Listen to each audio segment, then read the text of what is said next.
가장 중요하게 생각하는 것 중에 하나가 바로 이 타이밍이에요. 과연 지금 시작하면 성공할 수 있는가? 이 질문이 바로 성공과 실패를 좌우하는 게 타이밍이라고 저는 생각을 하거든요. 그래서 지금 제가 지금까지 2개의 회사를 경험을 했거든요. 제대로 된 정통회사, 불법회사 말고요. 정통회사를 만났는데 첫 번째 회사는 글로벌 N사였어요. 글로벌 N사를 제가 20대 중후반에 경험을 했는데 그때 당시에는 그냥 따라갔습니다. 그냥 거기 가는지도 몰랐어요. 바로 옆에 저기 세정아울렛이라는 건물에 있었는데요. 그냥 따라갔는데 그냥 몇 번 사업설명회라는 걸 참여를 했어요. 그래서 아무 생각 없이 듣고 있었는데 가다 보니까 이게요. 네트워크 마케팅에 대한 오해가 저도 굉장히 많이 있었던 사람이거든요. 근데 오해가 풀리니까 이게 이해가 되더라고요. 이해가 되니까 이제 사람이요. 관심이 가요. 관심이 가니까 제가 몇 번 참석을 했겠죠. 관심이 가니까 이제 이거 되겠구나 하고 뭐가 생기냐? 확신이 생기더라는 거죠. 네트워크 마케팅은 이상한 사람들만 하는 사업이라고 저는 생각을 했는데 정말로 능력이 부족하지만 적은 리스크 안에서 얼마든지 성공할 수 있는 기회를 제공하는 게 바로 네트워크 마케팅 사업이었다는 거죠. 그래서 떨리는 가슴을 안고 저는 글로벌 N사 사업을 시작을 했습니다. 그 회사의 주력 제품은 화장품이었는데요. 제가 이제 20대 후반이었기 때문에 젊은 남자애기가 화장품이 이제 데몬이라고 하죠. 막 얼굴 막 발라주고 막 체험도 시켜드리고 막 이야기도 하고 설명도 해야 되는데 이게 너무 이상한 거예요. 너무 이상하니까 좀 쉽지 않았어요. 근데 그런 부담스러워하는 저를 보면 앞에 있는 분들은 더 부담스럽겠죠. 예, 이게 1차적으로 정말 쉽지가 않았고요. 그 다음에 뭐냐면 시장성이었습니다. 시장성. 네트워크 마케팅 시장 자체가 저는 굉장히 블루오션이라고 생각하고 들어갔었거든요. 근데 실제로 지금 진입을 해서 시작을 해보니까 글로벌 N사 같은 경우에는 전 세계 모든 나라를 다 오픈을 마친 상태에서 우리나라에 들어왔던 거죠. 그림을 그려보면 바로 이런 그림이에요. 자, 거의 모든 회사가 미국에서 시작을 하잖아요. 미국에서 시작을 하고 유럽에서 이제 오픈을 하죠. 그 다음에 아시아 국가에 들어오는데 보통 이제 잘 사는 국가, 일본이나 이런 국가들이 시작을 하거든요. 그 다음에 한국에 들어오는데 한국에서도 굉장히 수십 년이 됐기 때문에 저는 여기 이 정도에서 시작을 했던 거예요. 그러다 보니까 사람들 만나서 이야기를 하다 보면 N사 하세요? 알아요. 들어봤어요. 해봤어요. 지금 해요. 이런 대답들을 듣게 되는 거죠. 그러다 보니까 이게 좀 쉽지 않은 일이다라는 것을 제가 인지를 하고 그만뒀습니다. 그만뒀을 때 제가 딱 이런 생각을 했어요. 네트워크 마케팅 사업 자체는 정말 좋은 비즈니스이기 때문에 내가 정말 좋은 타이밍을 만난다라면 다시 한번 이 사업을 해보고 싶다. 하지만 N사는 아니다라고 생각을 하고 마무리를 지었어요. 근데 단서가 있었어요, 거기에. 화장품은 정말 안 해야지. 화장품은 절대 안 하려고 했어요. 근데 우습게도 최근에 제가 경험한 S사가 또 화장품 회사였어요. 미국을 시작하고요. 그 다음에 바로 한국에 들어왔는데 한국에서도 초기 선점의 기회를 제공함에도 불구하고 전 세계적으로도 이게 초기 선점의 기회를 주는 회사였기 때문에 저는 타이밍이 굉장히 중요시 생각했던 사람이라 참여를 했는데요. 이제 제가 그때 당시에 몸이 아팠던 시기하고 조금 맞물렸어요. 맞물리다 보니까 제대로 사업을 진행을 할 수가 없었고요. 일단은 물리적으로. 그리고 한 가지가 뭐가 있었냐면 보통 회사들이 초기에 시작하는 회사들 있잖아요. 보통 뭘로 시작하냐면 판권 마케팅을 합니다. 다시 말하면 사업자 마케팅이에요. 제품에는 그렇게 크게 비중을 두지 않아요. 모든 회사들이요. 제품군이요. 3개에서 4개밖에 들어오지 않아요. 처음에 아메 같은 경우에도 지금 수천 가지가 지금 유통이 되고 있죠. 처음에 세제를 비롯해서 3가지에서 4가지밖에 나오지 않았어요. 그래서 지금 예전 회사에서는 판권 위주에 230만 원 사. 그럼 너가 이거 사업할 수 있어. 이런 멘트들을 하면서 사업을 진행을 했는데 이게 저한테는 솔직히 좀 체질상 맞지가 않더라고요. 그리고 냉정하게 봤을 때 제품의 재구매율이라는 측면에서 봤을 때 사업을 하지 않는 분들이 이 제품을 계속해서 꾸준히 구입하는 매니아가 되는지 안 되는지를 봤는데 사업을 안 하시는 분들은 거의 다 오토십을 끊으셨어요. 그렇다라고 한다면 이 회사의 사업성이 어느 정도 끝이 났을 때 정말로 이제 소비자 시대로 연결이 돼야 되는데 그때 과연 초창기에 자기만의 소득 구조를 만들어낸 사람이 소비자가 안 생기면 어떻게 이제 소득을 가져갈 수가 있겠어요? 그럴 수가 없겠죠.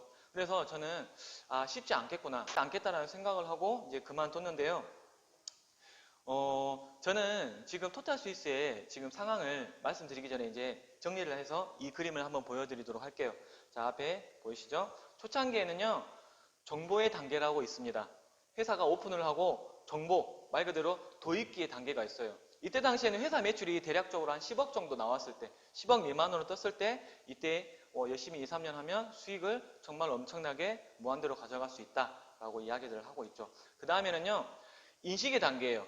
인식기가 되면 매출이 50억 정도 뜨기 시작하거든요, 회사가. 그러면 당신께서 열심히 일하시면 월 1억에서 3억 정도 수익을 가져갈 수 있다라고 이야기를 하는데, 여기까지가 성공자가 될 수 있는 조건이 만족되었다고 할 수가 있습니다. 이때는 정보라고 해요, 말 그대로 정보. 내가 그때 그거 했어야지, 이런 말들 많이 하시잖아요. 그때는 지금은 상식이 된 거예요. 개나 소나 다 아는 것들. 근데 그때 당시에는 뭔가요? 정보인 거예요. 예. 그 다음에 성공자와 소비자, 이 두 가지 부류가 공존하는 성장의 단계, 성장이 이제 모멘텀을 만나면 회사가요, 폭발적으로 성장을 하기 시작합니다. 그러면서 매출이 100억대에 월 매출이 100억대에 진입을 하게 되면은 이제 연 매출이요, 한 1000억이 넘어가면서 대한민국 기준으로는 10위권 안에 드는 회사가 돼요. 그래도 이때까지는 그래도 열심히 일하시는 분은 월 1000만 원 이상 수익을 가져갈 수 있다라고 이야기를 하지만은 이제 여기까지가 문제입니다. 소비자, 정보가 아니라 상식의 시대가 돼버린 거죠. 확산의 시대, 소비자 시대가 돼버리면 돈을 벌어갈 수 있는 기회는 나한테 거의 없다고 생각을 하시면 맞아요. 정말 능력자분들 있죠. 능력이 뛰어나신 분들은 이때 당시에 진입을 해도 성공을 하신 분들도 있어요. 전혀 성공의 기회가 없다라고 하면은 그거는 맞진 않아요. 근데 저희같이 평범한 사람들이 그렇게 성공을 해내는 거는 쉽지가 않다라는 겁니다. 그래서 많은 지금 이제 소비자 시대가 도래한 회사에서도 아직까지 뭐라고 이야기하냐면 10년만 열심히 하세요. 그러면 월 1000만 원 버실 수 있습니다. 라고 이야기를 하죠. 네. 그래서 사장님들 제가 한번 여쭤볼게요. 월 1000만 원 버실 수 있다라면 10년 동안 버틸 수 있으시겠어요? 10년? 지금 직장 다니시는 거 있잖아요. 아니면 자영업 하시는 분들, 그분들 열심히 일하면 무조건 월 1000만 원이 벌 수 있어. 그러면 당연히 버티겠죠. 당연히 버티겠죠. 그런데 여기에서 이야기하고 있는 월 1000만 원의 꿈은요, 실질적인 게 아니라 가정을 이야기하고 있는 것이고 가능성을 이야기하고 있는 거예요. 그래서 스폰서한테나 본인 스스로한테나 계속적으로 희망 고문하면서 열심히 사업하면서 돈만 있게 쓰고 계시는 분들이 있다라는 거죠. 그래서 이것이 지금 문제가 될 수 있다라고 하는데, 지금 타이밍을 보면 저희 회사는 어디에 지금 와 있을까요? 제가 슬라이드를 안 넘겼었네요. 저희 회사는 지금 어느 수준에 지금 와 있을까요? 도입기를 지나서 현재 인식기. 이 슬라이드 상에는 인식기라고 되어 있는데 정확하게 하면 100억 정도 진입했을 때가 인식기라고 된다고 말씀을 드렸잖아요. 정확히 저희 회사는 지금 50억 정도의 매출을 일으키고 있고 이 중간 정도, 이 정도 단계에 와 있다고 생각을 하시면 됩니다. 근데 초창기에 하시는 분들이 정말 좋을 것 같잖아요. 네, 정말 좋잖아요. 처음에 나한테 정보가 왔으니까. 근데 우리 같은 사람들한테는 어떤 회사든 어떤 회사 오픈하니까 한번 해보세요. 이런 정보도 오지도 않아요. 오지도 않을 뿐더러 능력자가 아닌 이상 정말 아무것도 없는 그런 초창기 척박한 상황에서 다 본인이 해내야 돼요. 사무실도 오픈해야 되지, 사람들도 리크루팅 해야 되지, 이거를 하기가 쉽지가 않다라는 거죠. 근데 인식기를 지나서 성장기를 이렇게 가다 보면은 이제 많은 여건들이 조성이 돼 있다 보니까 훨씬 초창기보다는 쉽게 사업을 진행할 수 있는 장점이 있다는 거죠. 그래서 저희 회사는 급성장기 초기 이 상황이 있다라고 저는 말씀을 드립니다. 저는 가장 저희 회사가 비전이라고 생각하는 부분이 바로 이 부분인 것 같아요. 바로 글로벌 극초기 선점의 기회를 제공하는 토탈 스위스 코리아가 아니라 바로 인터내셔널입니다. 앞서서 제가 말씀드렸듯이 모든 회사는요, 미국을 오픈을 하고요. 그 다음에 유럽 시장, 그 다음에 아시아 시장을 들어오는 게 보통인데 1위부터 전 세계 매출에 100위까지 하는 회사들의 패턴이 대략적으로 이렇습니다. 그러면 저희 회사 한번 지나온 역사를 한번 봐볼게요. 2010년에 오픈을 해서 쭉 이렇게 와보면 오픈되어 있는 회사가 유럽이나 이런 미국 시장, 큰 시장이 지금 열려있는 상태에서 지금 매출이 나오고 있나요? 그렇지 않죠. 보통 동남아시아 국가 위주로 지금 오픈이 돼 있음에도 불구하고 현재 2018년 기준 세계 29위의 매출을 일으키고 있는 회사가 바로 저희 토탈 스위스란 거예요. 지금 이 표를 보시는 대로 미국이나 중국 이렇게 어마어마한 시장이 오픈이 안 돼 있음에도 불구하고 이 정도 매출이 나왔다는 거는 정말 우리 회사가 성장 가능성이 있다는 거예요. 저는 그래서 최소 한 80%, 많게는 90%까지 우리한테 지금 글로벌 가능성이 있다. 저는 말씀을 드리고 싶습니다. 그리고 한 가지 이제 또 주목해 봐야 될 것이 뭐냐면 지금 기존 회사들 같은 경우에는 제품군이 굉장히 많아요. 한 수백 개에서 수천 가지가 있겠죠. 저희는 제품군이 몇 가지 정도 되나요? 한 열 몇 가지 남짓? 그렇죠?